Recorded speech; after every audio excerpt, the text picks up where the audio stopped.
Hello there, everybody. DankTheMuffinman is back today to watch some Vinland Saga episode 12. We at the halfway point, baby. Now, last week we got there's a cliffhanger there with Canute raising his or her helmet because I'm not too sure. Um, I'll know if Canute is a boy or girl once Canute speaks, because I don't think we've heard Canute speak yet. So that's all. He could be a Haku, or he could be an actual female. We'll have to wait and see. Anyways, guys, thank you for watching. All right, much appreciated. All right, let's get right into the anime reaction. Let's go. Oh, and I think I'll talk about what I want to watch later on in the discussion part of the episode. You know, for next season. It won't be too much though, but let's get right into it. All right. At least this will be cleared up with the dub with the language barrier, cause it's kind of confusing when they both speak Japanese but they don't speak Japanese.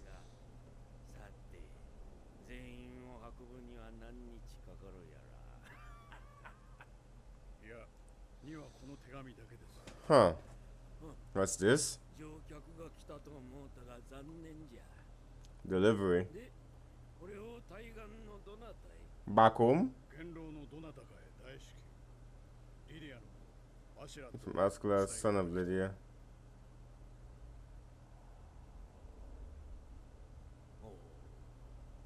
Huh? Well, I wonder what the letter is for now.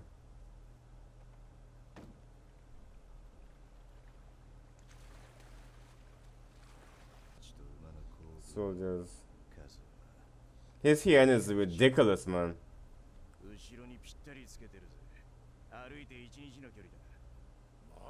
What the flick is that superhuman hearing?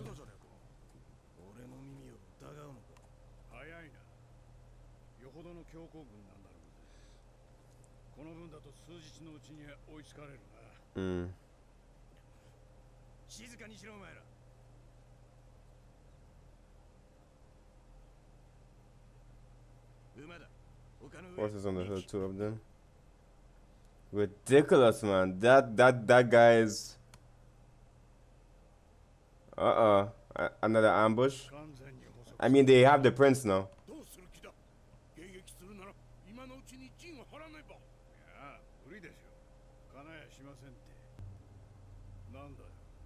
There's a map.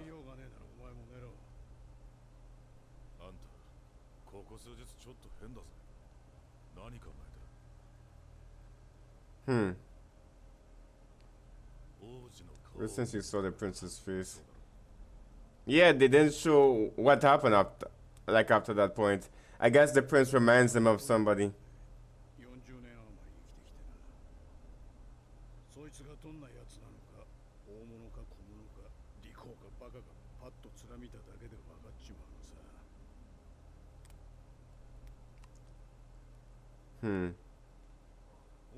I saw the prince's face, I could tell. That's not the face of a king.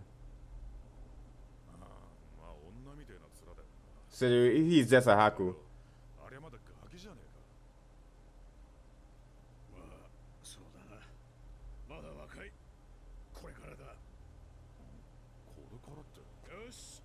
His future awaits. It's almost like Askeladd is preparing to die or something. I don't know. Wow, we have seen all the struggles they have to go through here, man. Look at what Askeladd's group has to endure, man. Look at this nonsense. But again, this is the times they're living in, right? Yeah. Shit, man.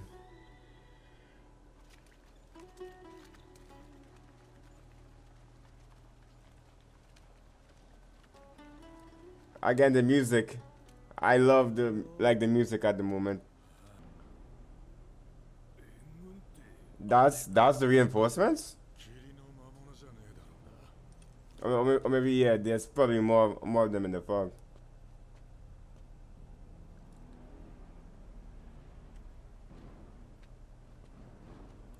What's up with the music? Music just turned like the music just turned so sinister.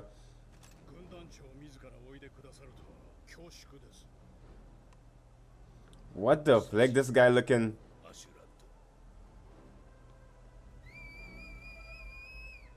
What kind of group did he bring here?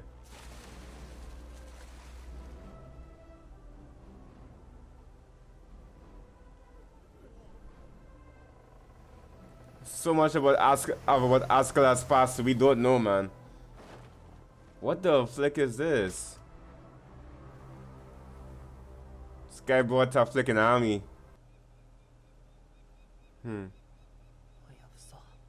Yep. Finally. He actually talked for once. Waste time to the flick is that?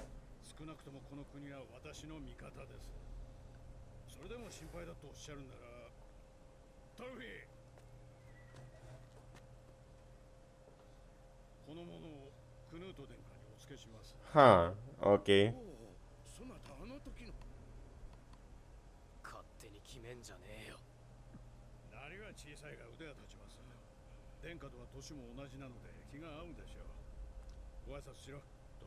How old is tough an enemy? Like 16 or something?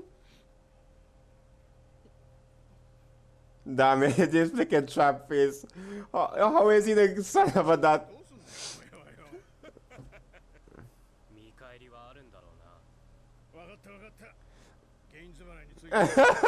Get a guess more, I'll duel you. Another duel. The mind games of Askeladd. You think the prince cares?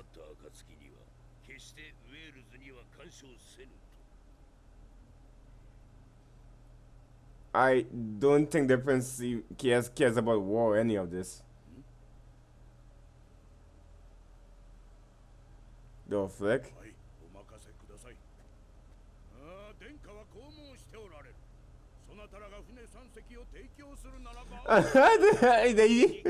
He never said that. And the drunk ass priest in the back there.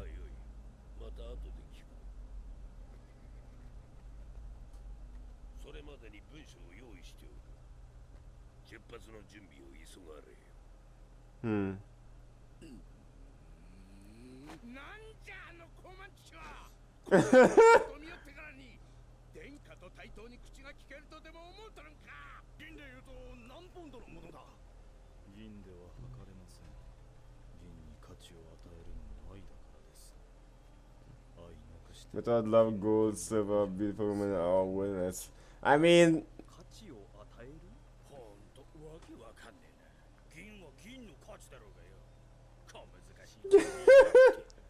I love their banter, man.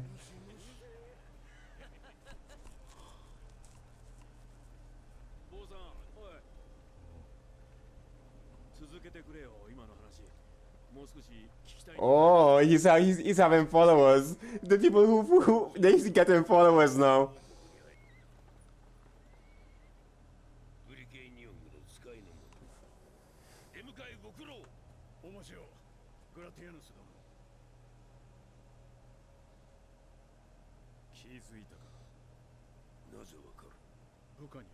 One of my men has good hearing. Oh, it's a trap.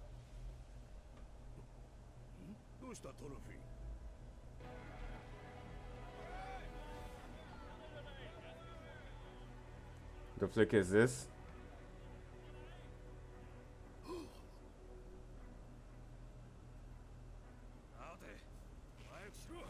Huh? The flick is that? More slaves?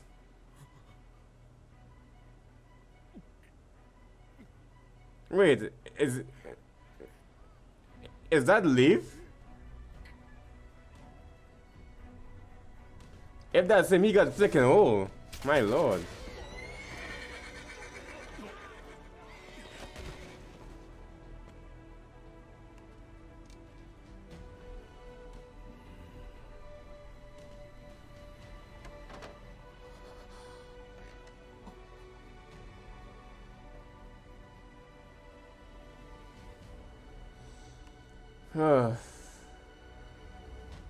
This is gonna be quite the challenge. Let's go. End of episode. Yes. Alright. Trouble is brewing. The enemy is near. Yeah, flick. Um, alright. Here, what's going on here, everybody? Yeah. Alright. Here, what the plan is. Alright. That episode was another good one. I liked how it showed how much of a pacifist that Canute is. He's not really too much into war. It seems he seems like Ragnar being there to raise him has made him into the way he is. Right? Maybe if the father was a little bit more involved and not put Ragnar in charge. I think it's too to do with his religious beliefs because he's a Christian and a devout Christian. It seems very strong in his beliefs. Well, Canute and Ragnar.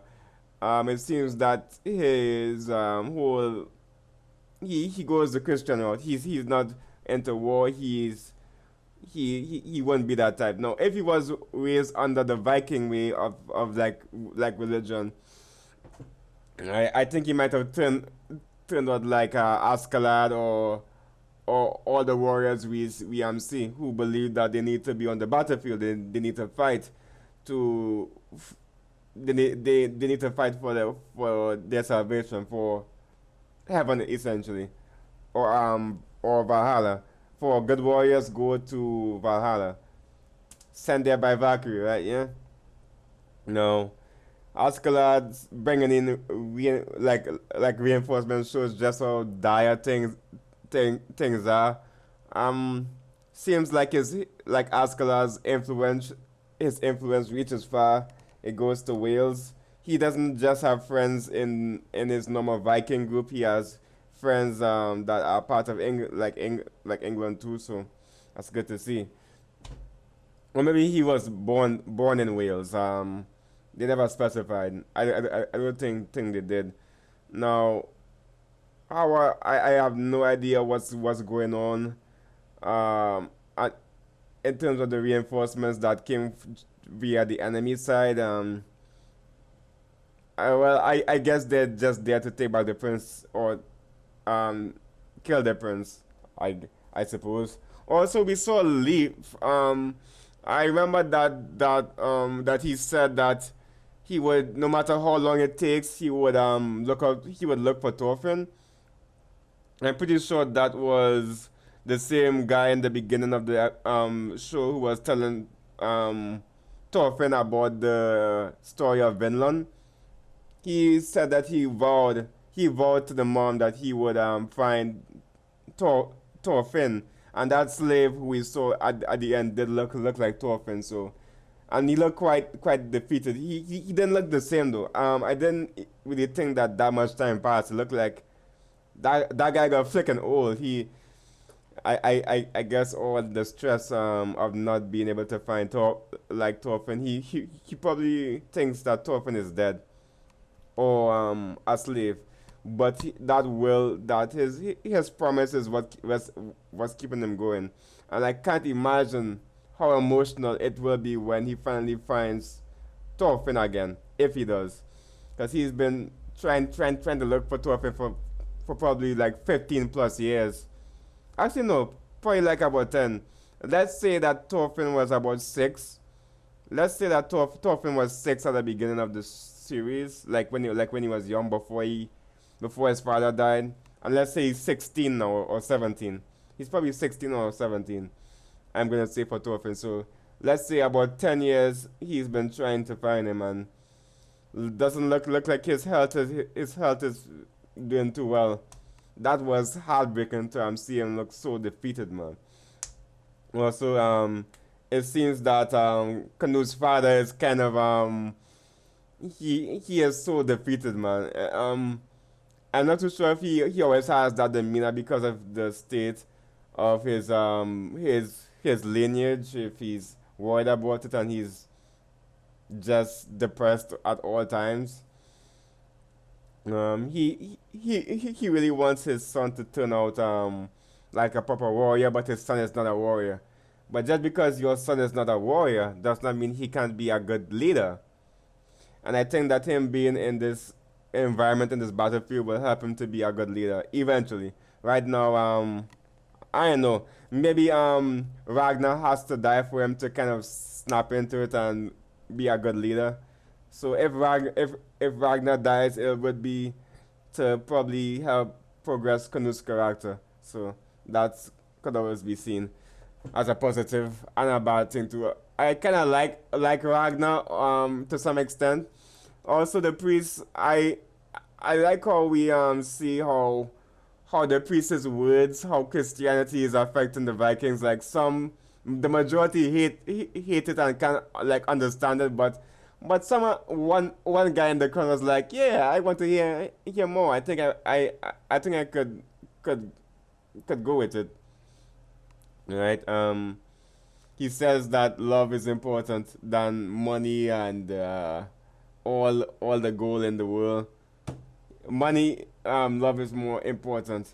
So I could clearly see that many or some would follow him if they're if they're beginning to get sick of like battle or beginning to see the world a little bit differently because yeah, eventually the Viking way of thinking will go out of style and Christianity will become the top dog, eh? But yeah, this episode was quite good. We also see that we got to see a little bit more of Askeladd's like character, a little bit more of him. We got a lot of screen time for Askeladd, way more than Thorfinn. It feels like Askeladd is the main character more than Thorfinn. Like for now, at least that's how it feels to me. It feels like Thorfinn is a background character and Askeladd or Askeladd is the main character and Thorfinn is like his like the secondary character. But I'm sure that's just for now. But Askeladd by himself could carry the show. Thorfinn by himself could carry the show. Thorkel by himself could carry the show. Alright? Those three could carry the show by themselves as main characters. They're just that interesting. As for Canute, he's still. I'm looking for. I feel like Canute is gonna be is gonna be an excellent like leader. He's starting off like as a pacifist, kind of cowardish. He just seems like a normal civilian just being plunged into war. But we'll see. I feel like Canute is gonna be quite an amazing lead. It's either he's gonna stay a coward or he's gonna be an amazing. He's gonna be an amazing like leader. We have to wait and see. Also, next season for anime, one show that I could guarantee that I will probably look at is the show where this guy with a gun for a head. That's looking interesting. Don't expect Boku no Hero. I won't be doing no Boku no Hero. No Seven Deadly Sins here. I'm not doing that. For Boku no Hero, I would have done that, but the last time I did that, most of my reactions got taken down. Right, and I don't have time to deal with that at the moment. It seems like Boku no Hero is prime is a prime like candidate to be stricken down, right? So sorry if there's no Boku no Hero. As for the Seven Deadly Sins, I haven't watched past the first like season, so none of the popular stuff or the big ones. No Sword Art Online either. No Sword Art Online. No Boku no Hero. No Seven Deadly Sins. None of those isekai, not isekai. Those like comedy romance. If I do those, it'll be just like one of like reactions. I feel like I'll be doing a lot of one time reactions for by this point. Alright, but if more things comes along that interests me, you'll see me do a reaction for it. But I could guarantee that I will at least give that show with the guy with the gun for a head. I'll look at it. It looks quite interesting. Alright, so guys, thank you for watching. I'll see you guys real soon. Goodbye. So long. Yeah? And farewell. Goodbye. Is out.